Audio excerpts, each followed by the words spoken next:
Masih Assalamualaikum. Waalaikumsalam. Selamat siang. Apa kabar? Baik, alhamdulillah. Siapa? Alhamdulillah. Ya, Aktivitas macam. alhamdulillah lancar, Pak. Mohon maaf Pak. Iya. Ya, terima kasih atas waktu yang sudah Bapak berikan terkait. Kita sekedar bincang-bincang saling berbagi pengalaman kita yang sudah Bapak pernah lakukan di sekolah terkait dengan proses pengambilan keputusan. Di dalam tugas bulan saya ini merupakan tugas untuk wawancara di modul 3.1 dalam program yang lain adalah program sekolah sudah dilakukan di ketahui bahwasanya pengambilan keputusan ini biasanya dihadapkan pada dilema etika dengan rujukan moral. Dilema etika itu terkait dengan benar lawan benar, sementara rujukan moral itu benar lawan salah. Nah, kemudian selama ini dalam praktik pengambilan keputusan, bagaimana Bapak mengidentifikasi antara dilema etika dengan rujukan moral? Apa yang perlu Bapak identifikasi? Dan suatu dilema juga. Kalau etika kita memilih antara yang benar dengan yang benar. Kemudian kita melindungi anak yang dibullying. Selain satu sisi kita harus melaporkan, selain sisi kita harus melindungi. Ini yang bukan moral bagi kita, kan? Satu sisi harus kita lindungi, satu sisi harus kita laporkan. Kalau nggak kita laporkan nanti salah. Kalau nggak kita lindungi, kalau kita melaporkan berarti yang melindungi anak. Maka ini beban yang sangat pilihan yang sangat sulit sekali, dan sehingga menimbulkan ketidaknyamanan. Keraguan moral itu pasti timbul, kan gitu. Konsekuensi negatif, nanti penilaian dari orang itu pasti wah ini boleh kok seperti dilaporkan, ya. Kemudian ya akhirnya kita mau memilih jalan tengah. Yang pertama nanti mengumpulkan informasi dulu, seperti apa dulu. Kemudian berkonsultasi dengan teman-teman dulu, teman-teman sudah senior, konseling terutama kita bermasalah dulu. Kemudian menganalisis situasi, bagaimana situasinya dan sebagainya. Kemudian baru cari solusi yang kreatif, yang antara dua pihak tidak terugikan lah. Gitu, Pak. Baik, jadi baik bersama Bapak sampaikan tadi Bapak sudah menemukan hal-hal yang terkait dengan tema yang satu sisi benar, kemudian mengandung nilai kebajikan, Iya. Kemudian apa mungkin langkah-langkah yang sudah pernah Bapak lakukan di dalam membuat sebuah keputusan di hadapan pada sebuah dilema? Jadi saya beberapa tahapan. Yang pertama transparansi dulu, transparansi dengan teman-teman guru sekolah biar tidak timbul kesalahpahaman. Transparansi dulu kita melibatkan semua pihak yang terkait di sini sekolah dan diskusi dulu bersama, pada informasi bersama, kemudian memberikan informasi yang jelas dan lengkap. Jangan sampai informasi tersampaikan tidak pada porsinya, sehingga informasi yang diterima akan salah. Kita informasikan dan lengkap, kemudian mendengarkan berbagai macam sudut pandang. Apa itu kan kita pertama transparansi dulu.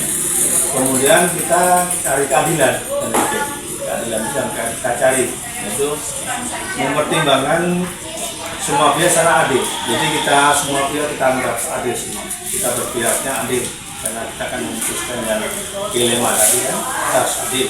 Kemudian menghindari yang bias, informasi yang bias, hindari.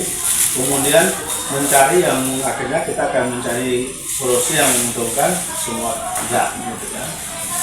Kemudian yang ketiga memilih kebaikan yang akan kita terima, yaitu memilih opsi yang paling sejalan dengan nilai-nilai moral yang umum, yang diterima masyarakat umum. Moral umum kan pasti semua orang akan menerimanya.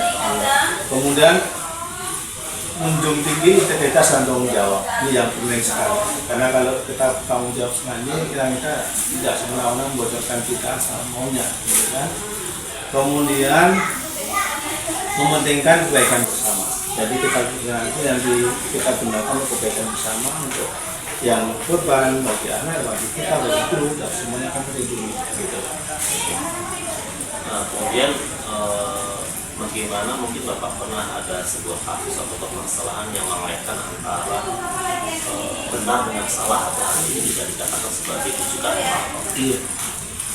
Yaitu pada saat anak ulangan ujian, anak saat ulangan ujian kan kita menanamkan untuk jujur, adil. Kemudian anak ini menyontek satu sisi dalam peraturan SOP ujian, anak menyontek itu bisa dianggap gagal. Tapi satu sisi kita dilema sisinya, kalau anak gagal ini pas ujian terakhir gagal gara-gara mencontek itu pelajaran. Ini kan beban moral bagi kita. Nah ini yang kita harus memutuskan cara adil benar. Kita pun tidak membiarkan anak kita panggil, kita beri penelitian dan sebagainya, kita berikan hukuman juga, tapi tidak akan menjatuhkan lisan tidak lulus ujian. Ini yang dilema yang sangat susah sekali bagi kita. Karena kalau kita tidak ambil tindakan, berarti kesan sekolah membiarkan suatu yang salah. Kalau kita ambil tindakan, kalau anaknya salah, nanti nggak lulus, sekolah juga salah. Maka kita di sini mengambil solusi yang terbaik. Anak kita panggil, kita beri pengertian, kita beri penjelasan dan sebagainya. Dan kemudian diulangi lagi. Jangan sampai kita timbul di anak, kemudian bahwa anak ini salah kita biarkan. Ini mungkin lebih mengarah kepada paradigma keadilan lawan kasihan gitu Pak. Iya, betul. Kita memperlakukan anak adil dengan anak-anak yang lain, sementara untuk kedepannya kalau tidak diluluskan ini mungkin kedepannya juga bermasalah gitu. Iya. Nah, kemudian mungkin apa saja yang sudah Bapak lakukan atau tindakan yang paling efektif dalam mengambil sebuah keputusan? Jadi keputusan itu paling efektif ya kita, kalau keputusan bersama di sekolah, yaitu kita keputusan bersama Dewan Guru, Pak. Dewan Guru, kita ada Dewan Guru berkonsultasi, berbicara, kita ada permasalahan yang kita ungkapkan, kita beri solusi dan sebagainya. Kemudian dari masukan beberapa teman kan memberikan solusi yang baru bagi kita. Di setiap kasus pasti akan memberikan solusi yang baru. Solusi yang baru yang kita berpihak pada etika moral tadi. Etika moral kita kedepankan. Etika moral kita kedepankan. Jadi di sini setelah kita mendapatkan solusi yang terkait dari teman itu, baru kita memberikan keputusan. Jadi keputusan kita bukan keputusan kepala sekolah, tapi merupakan keputusan bersama sebagai institusi sekolah, bahwa ini keputusan SMA Negeri 1 Sekayang. Jadi tentu dalam membuat sebuah keputusan tidak semuanya bisa menyenangkan orang. Iya, betul. Itu resiko yang mungkin kita harus ambil. Iya, betul.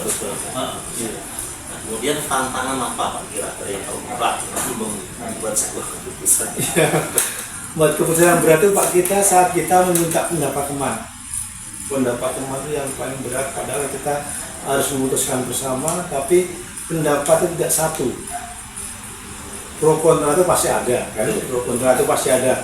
Pro kontra itu kan yang kita yang kontra ini. Kita merangkul teman-teman yang kontra ini yang kadang sulit sekali.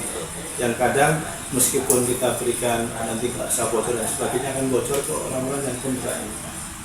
Maka selama ini yang saya rasakan yang paling berat adalah teman-teman yang tidak setuju dengan keputusan kita bersama dan kita anggap keputusan bersama, meskipun rapat bersama, tapi pun yang kontra itu masih mempermasalahkan ini jangan mungkin dan sebagainya.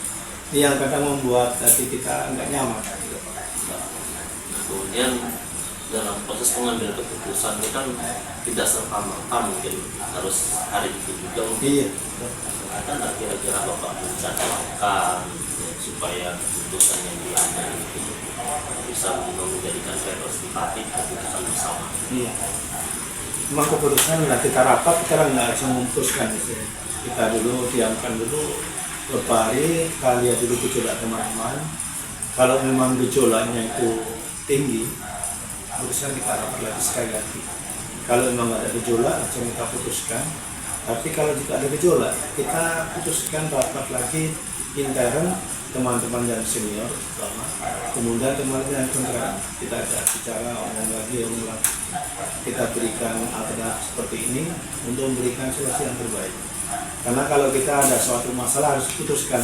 Karena kalau masalah tidak dipecahkan, jadi mengganjal dalam diri kita. Iya. Makanya kita putuskan seperti apapun keputusannya kita itu seperti itu, meskipun tidak menyenangkan kan. Iya. Nah, kemudian ini Pak, mungkin ada faktor-faktor yang bisa mendukung Bapak atau pihak-pihak tertentu lah siapa yang bisa menjadikan memberikan penguatan bagi Bapak untuk membuat sebuah keputusan. Iya. Okay. Biasanya saya meminta pendapat guru-guru senior. Pertama, apa guru senior mereka lebih berpengalaman, kemudian punya wawasan yang lebih luas, dan kemudian punya pertimbangan lebih arif. Kemudian saya juga minta pertimbangan pada guru konseling, karena konseling bagi teman kita bicara bahkan dan sebagainya.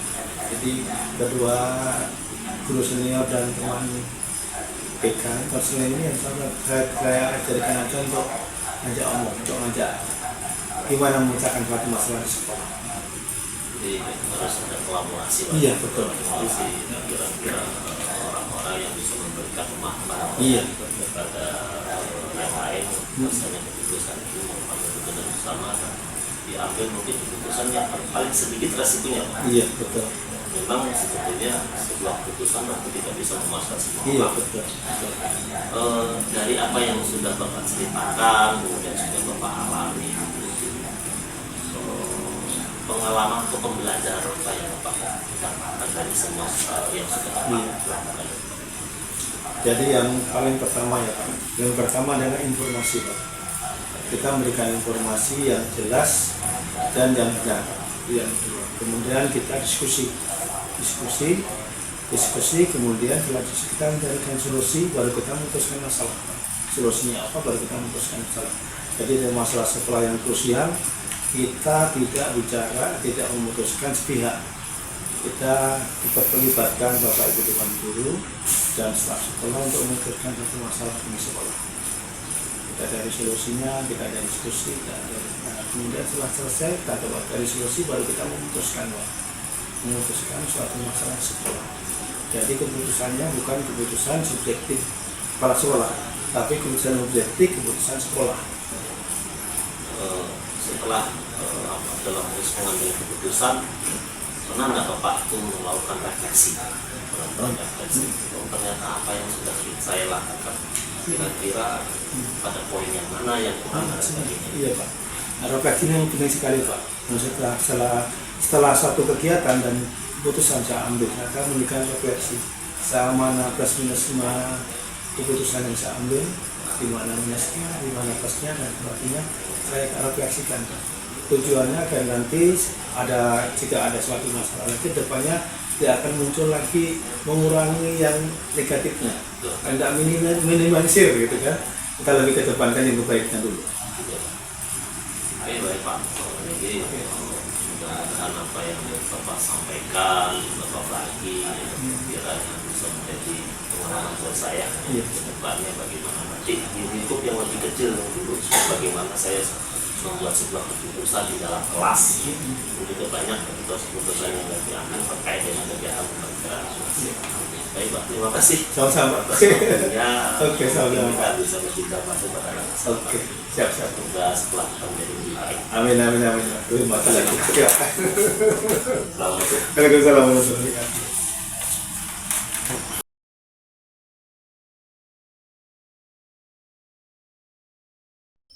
Selamat pagi. Apa kabar? Kabar baik Pak? Iya. Lancar aktivitas di Iya sekolah. lancar Pak. Ini terima kasih nih Bu, sudah diberikan waktu, kemudian Ibu bersedia meluangkan waktu untuk ya sekedar bincang-bincang terkait dengan praktek-praktek yang sudah pernah dilakukan di sekolah dalam hal pengambilan keputusan. Kita ketahui bersama dalam setiap kegiatan apapun, baik itu di kelas ataupun di lingkungan sekolah, tentu ada hal-hal yang perlu kita lakukan terkait dengan proses pengambilan keputusan.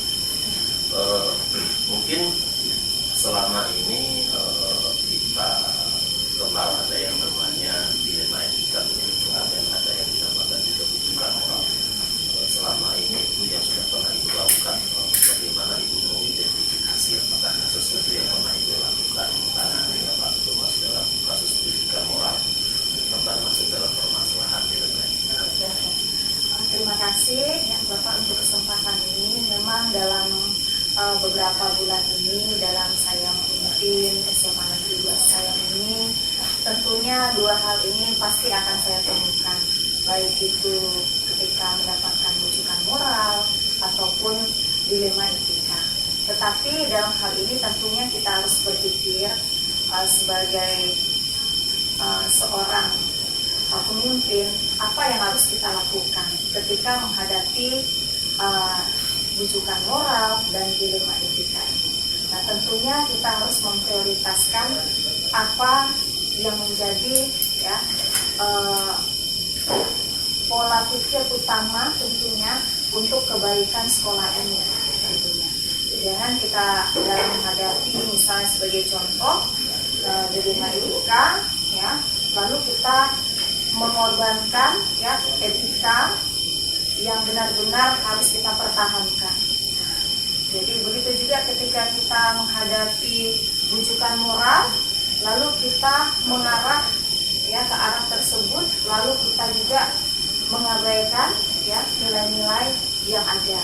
Nah, tentunya kita harus memprioritaskan apa yang harus kita prioritaskan. Yang menjadi titik ini adalah prioritas itu. Dilema etika dan Iya. Bapak Ibu, terkait dengan yang pernah Ibu jalankan dalam upaya proses pengambilan keputusan, bagaimana Ibu menangani kasus-kasus yang sama-sama memiliki kepentingan yang sama-sama benar, kemudian sama-sama mengandung nilai-nilai kebajikan. Nah, ketika saya menghadapi kasus seperti itu, sepertinya nilainya benar gitu kan. Nah, tetapi padahal hakikatnya suatu tindakan yang diambil oleh misalnya pribadi tersebut adalah salah. Tentunya kita harus berpikir, di satu sisi ada nilai kemanusiaan, misalnya melakukan suatu tindakan, tetapi ketika itu dia berada di tempat institusi tersebut, dia membutuhkan misalnya untuk bekerja, untuk mencari nafkah. Tetapi ketika dia menjalankan suatu pekerjaan, dia melanggar suatu etika, Nah, tentunya kita juga harus bertindak sesuai dengan apa yang prosedur yang ada. Tentunya kalau misalnya contohnya, misalnya menjalankan suatu tugas tetapi melanggar, tentunya kita akan memberikan disiplin. Pertama, teguranlah, teguran 1, 2, 3 kali. Tidak ada perubahan, kita buatlah peringatan. Peringatan 1, 2, 3. Tidak ada perubahan, kita tanyakan kenapa, apa permasalahannya. Setiap orang kan pasti melakukan suatu tindakan itu pasti ada alasan. Dari itulah baru kita ketahui apa alasannya, baru kita bersama-sama cari jalan keluar, cari titik temu, untuk mencari jalan keluar dari masalah tersebut.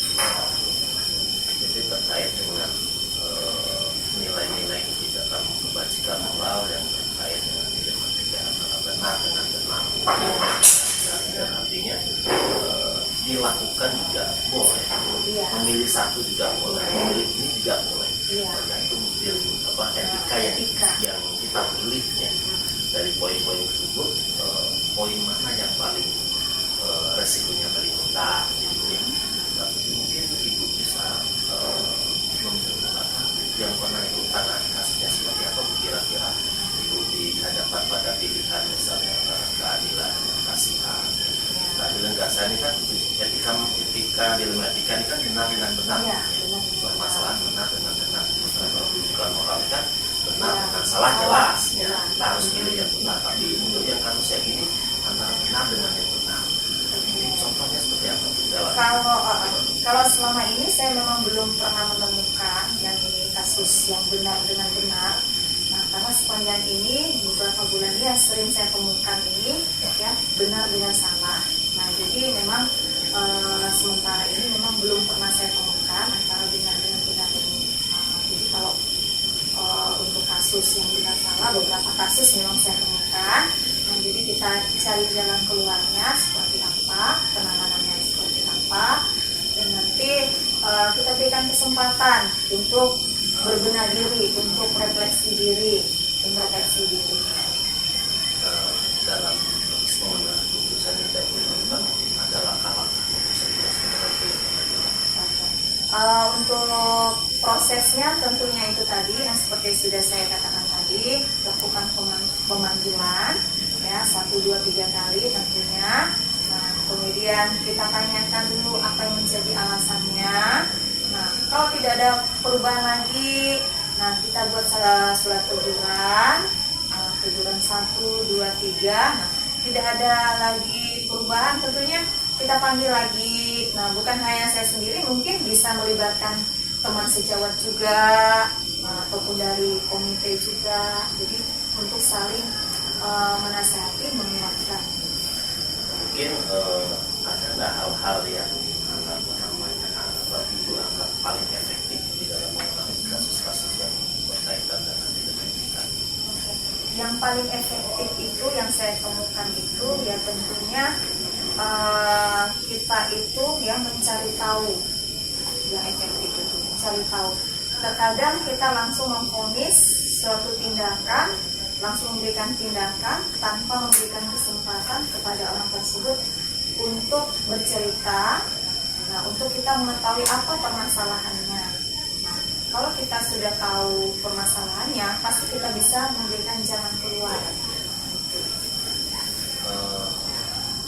Pengalaman yang sudah pernah Ibu alami terkait dengan pengambilan keputusan, tantangan apa yang Ibu ada?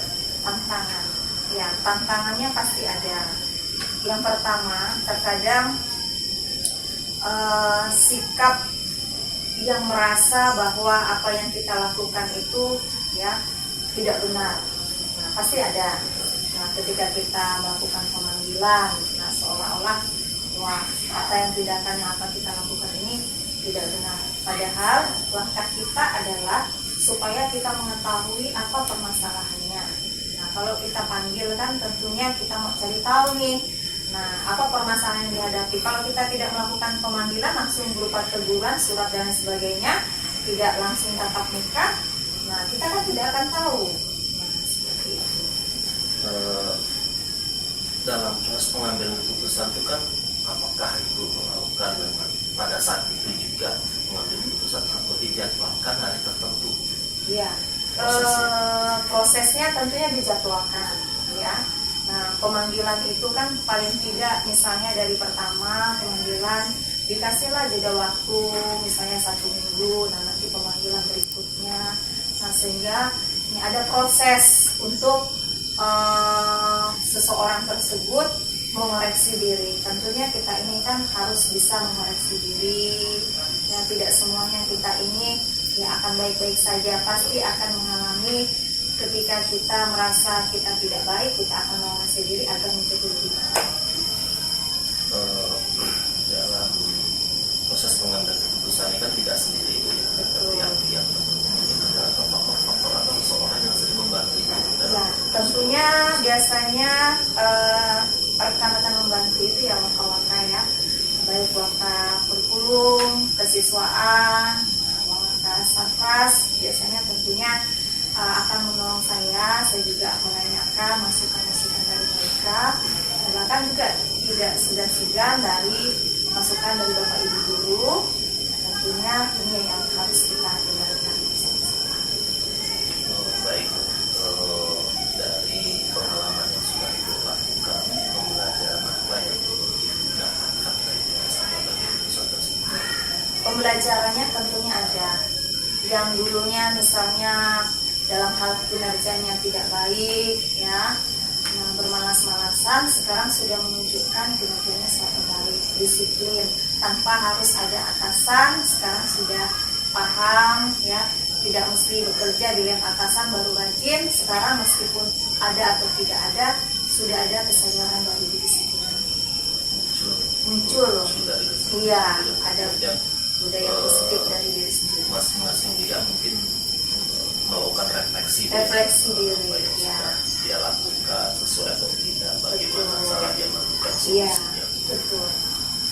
Ibu, mungkin menarik sekali ya kita bicarakan pada pagi hari ini terkait dengan